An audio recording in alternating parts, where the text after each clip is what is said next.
مكان اختفاء الطفلة. آشا، لغز اختفاء الفتاة الصغيرة. إحدى أكثر القصص المرعبة التي تعصف بالعائلات هي تلك التي تنتقل حول اختفاء الأطفال، وخاصة عندما يختفي الطفل دون أي أثر يذكر. هذه هي قصة اختفاء الفتاة الصغيرة التي تدعى آشا ديغري، وما يميز هذه القصة هو غرابتها، فبطلتنا هي فتاة عادية كانت تعيش حياة طبيعية، وفجأة قررت الخروج من منزلها في ساعات الفجر الأولى وهي تحمل حقيبة كتبها. ولكن الأمر لا يتوقف عند ذلك، فقد كانت تلك الليلة عاصفة وممطرة، وقد شوهدت وهي تسيير على جانب الطريق السريع خارج بلدتها قبل أن تختفي عن الأنظار تماما عندما دخلت الغابة، وحتى اليوم لم يتم العثور عليها. الكشف عن هوية آشا ديغري. الكثير من الأسئلة تحوم حول الشخصية المجهولة لآشا ديغري. من هي آشا ديغري؟ في يوم الجمعة الموافق 5 أغسطس 1990 رزق هارولد وإيكيلا ديغري بمولودتهما آشا جاكيلا ديغري. تنتمي آشا إلى عائلة صغيرة تضم أيضا أخا أكبر سنا يدعى أوبراينت. عاشت العائلة في حي ريفي بمدينة شيلبي في ولاية كارولينا الشمالية. كان الوالدين يعملان ويتركان الأطفال في المنزل لأداء واجباتهم المدرسية. كان الأبوان يحرصان على حماية أولادهما من المخاطر الخارجية، وكانوا يعزلونهما عن أي تأثيرات ضارة. تدور حياة الأطفال حول الأقارب والكنيسة والمدرسة. لم تكن لدى عائلة ديغري جهاز كمبيوتر في المنزل، حيث كان الوالدين يخشون أن يتعرض أطفالهما لأي خطر عبر الإنترنت. في مقابلة مع مجلة جيت في عام 2013 صرحت الأم قائلة: عندما تشاهد التلفاز تسمع دائما عن متحرشين يستهدفون الأطفال عبر الإنترنت. وأضافت أن ابنتها كانت تدرك المخاطر المحيطة بها، وكانت حذرة وخجولة ومقتنعة بالقواعد التي وضعها والديها، ولم تكن تحب الخروج كثيرا بسبب خوفها الشديد من الكلاب. وقت اختفاء آشا كانت تدرس في الصف الرابع في إحدى المدارس الابتدائية القريبة، وقد وصفها المعلمون بأنها فتاة طيبة وسعيدة، ولم يلاحظوا أي شيء يشير إلى أنها قد تهرب. كانت طالبة مثالية ودرجاتها كانت ممتازة، وغابت عن المدرسة في تلك السنة ليوم واحد فقط. تم إغلاق المدرسة في الجمعة التي سبقت اختفائها، حيث تم إغلاق جميع المدارس في المنطقة في ذلك اليوم. قضى الإخوة اليوم في منزل عمتهما في نفس الحي، ثم ذهبا إلى تدريبات كرة السلة في ملعب المدرسة في اليوم التالي. خسر فريقها في المباراة، وتعرضت آشا للطرد من الملعب. تذكرت والدتها بأنها بكت بحرقة بعد المباراة، ولكنها تجاوزت ذلك بعد مشاهدتها مباراة أخيها. يوم اختفاء آشا. يوم الأحد 13 فبراير عام 2000 في منتصف ليلة عيد الفالنتاين تجاوز الولدان حدود النعاس وغفوا في غرفتهما المشتركة. سكنت الهدوء الحي المسكون، وكانت الشوارع خالية تماما، لكن في ذلك الوقت هز حادث سيارة عنيف الحي، وانقطعت الكهرباء في الحي بشكل مفاجئ. أصبحت الشوارع مظلمة وصامتة. في تلك الظلمة استيقظ هارولد الأب المحب وخرج للتأكد من سلامة الأولاد. كانت الساعة 12:30 صباحا، وقد عادت الكهرباء في تلك اللحظة.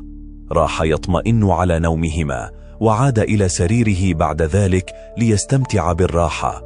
لكن بعد وقت قصير سمع أوبراينت الأخ الأكبر صوتا غريبا يأتي من سرير آشا.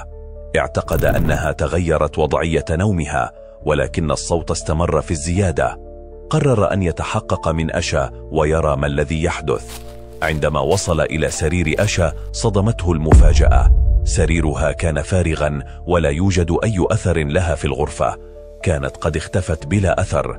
انتابته حالة من الذهول والفزع، وبدأ البحث عنها في كل ركن من أركان المنزل، لكنه لم يجدها.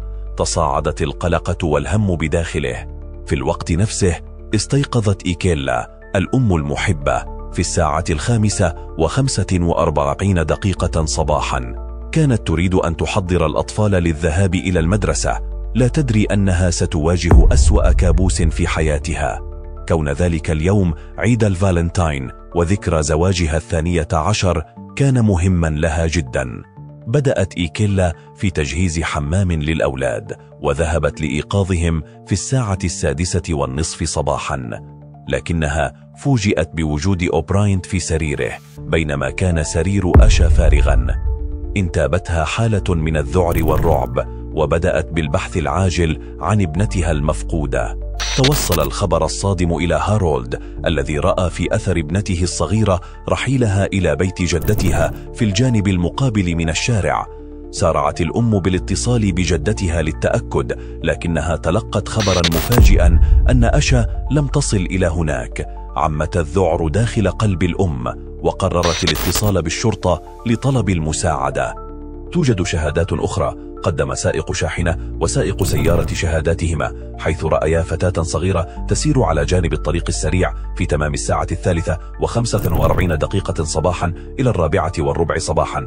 كانت تسير جنوبا بالقرب من تقاطع الطريق السريع 18 مع الطريق السريع 180. وصف كل منهما المشهد بدقة، حيث كانت الفتاة ترتدي قميصا أبيض طويل الأكمام وسروالا أبيض.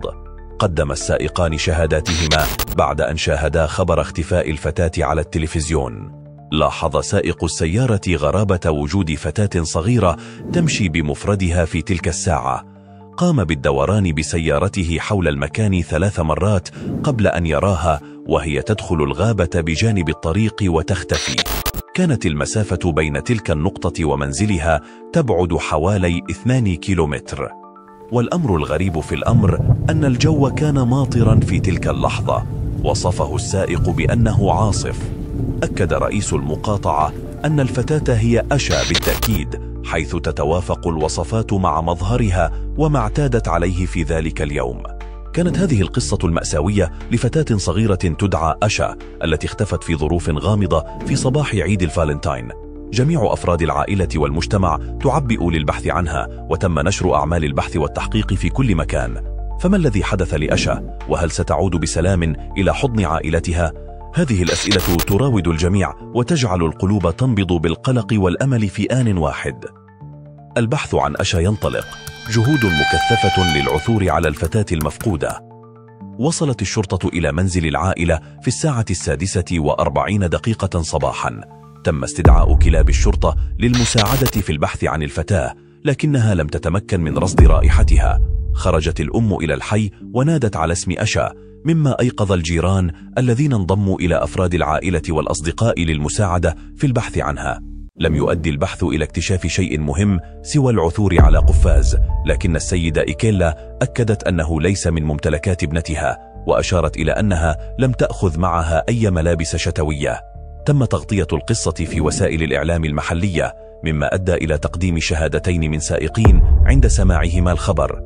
في اليوم التالي تم العثور على أغلفة حلوى في سقيفة خلف مصنع لتنجيد الأثاث على الطريق السريع، وتبعد حوالي 90 مترا من المكان الذي شوهدت فيه أشا وهي تجري نحو الغابة. وجدوا قربها قلم رصاص وخطاط وربطة شعر على شكل ميكي ماوس، وأكدت الأم أنها تعود لابنتها. في اليوم التالي لاحظت الأم غياب ملابس ابنتها المفضلة، بما في ذلك سروال جينز أزرق يحمل أشرطة حمراء. تم إيقاف البحث بعد أسبوع، حيث قامت الشرطة بتمشيط منطقة نصف قطرها من 2 إلى 3 ميل من آخر مكان تمت مشاهدة أشا فيه بشكل مؤكد. تم نشر صورها في جميع أنحاء المنطقة، وتلقت الشرطة أكثر من 300 بلاغ ودليل حول البيوت المهجورة والآبار وأي أماكن أخرى قد تكون احتمالا وجودها هناك. طلب مأمور المقاطعة من وسائل الإعلام المحلية أن تواصل تغطية القصة، وتم طلب تسجيل اسم الطفلة في قاعدة بيانات مكتب التحقيقات الفيدرالي ومكتب تحقيقات الولاية للأطفال المفقودين. تواصل التحقيقات في حالة اختفاء أشا، جهود مستمرة لكشف الحقيقة. توصل المحققون الذين تولوا التحقيق إلى استنتاج أن هروبها لم يكن حدثا مفاجئا، بل كان مخططا له مسبقا ومدروسا. استند هذا الاستنتاج إلى شهادة والدتها التي أفادت بتلميحات حملتها الفتاة معها، واعتبر المحققون أن هذا الاستنتاج هو التفسير الوحيد الذي يبدو معقولا لهذه الحادثة.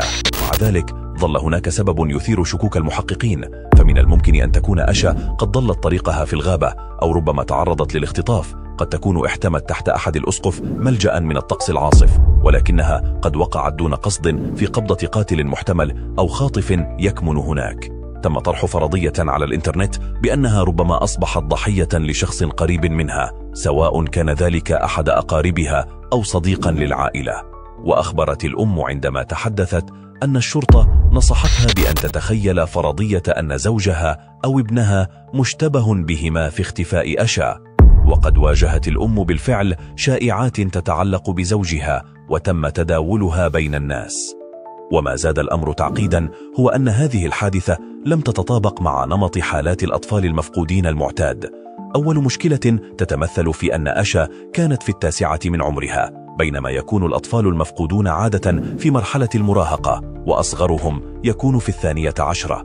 بالإضافة إلى ذلك لم تواجه أشا مشاكل في بيتها مثل العيش مع عائلة قاسية أو التحصيل الدراسي الضعيف. أكد معلموها في المدرسة أنها كانت طالبة مثالية ولم تعاني من أي مشاكل. لفتت الحادثة انتباه المجتمع على مستوى البلاد، حيث تم تداول قصتها في برامج تلفزيونية شهيرة مثل برنامج مونتيل ويليامز الذي استضاف أفراد عائلتها، كما تم تخصيص جزء من برنامج أوبرا لتناول الحادثة، وتناولتها أيضا برامج الجرائم المشهورة مثل أكثر المطلوبين في أمريكا. تم تحقيق تقدم في القضية بعد مرور 1.5 عام، ولكنه لم يكن إيجابيا.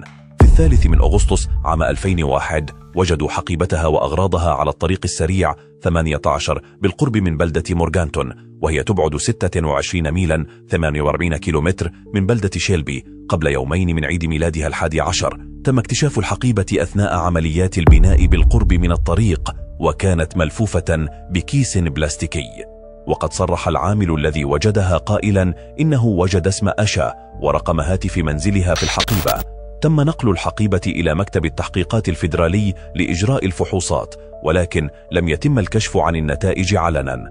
في الذكرى 20 لاختفائها أكد المكتب أن الحقيبة تعود فعلا لأشا، وتم العثور أيضا على كتاب أطفال بعنوان بركة ماكيليغوت للكاتب دكتور زوس، وقميص يحمل صورة فرقة نيو كيدز أون ذا بلوك. لم تكن تلك العناصر في حوزتها قبل اختفائها. أوضح المحققون أن الكتاب مأخوذ من مكتبة مدرستها، ولكنهم لم يتعرفوا على صاحب القميص. حتى الآن هذه هي آخر الأدلة الملموسة في القضية. تلقت الشرطة معلومات من سجين في سجن المقاطعة في عام 2004، وبدأوا الحفر في تقاطع في مدينة لونديل، وعثروا على عظام، ولكنها كانت تعود لحيوان. وصلت أدلة أخرى بعد ذلك إلى طريق مسدود، بما في ذلك التحقيق مع عدد من المشتبه بهم في التحرش بالأطفال دون نجاح. في نوفمبر عام 2020 تلقت صحيفة شيلبي ستار رسالة من سجين يدعى ماركوس ميلون يزعم أن أشا ماتت ويعرف مكان دفنها. يتم حاليا التحقق من هذه الأدلة من قبل الشرطة، ولكنهم لا يعتبرونها واعدة، حيث يعتقد أن السجناء في مثل هذه الحالات يرغبون في التفاوض لتخفيف عقوباتهم. وإلى اليوم يبقى هذا اللغز مفتوح وبدون حل. لا أحد يعرف أين اختفت أو ماذا حدث لها. ما رأيكم في هذه القصة؟ شاركوني آراءكم في التعليقات. إذا أعجبتكم هذه القصة لا تنسوا الاشتراك في القناة وتفعيل جرس التنبيهات لمتابعة المزيد من القصص المرعبة.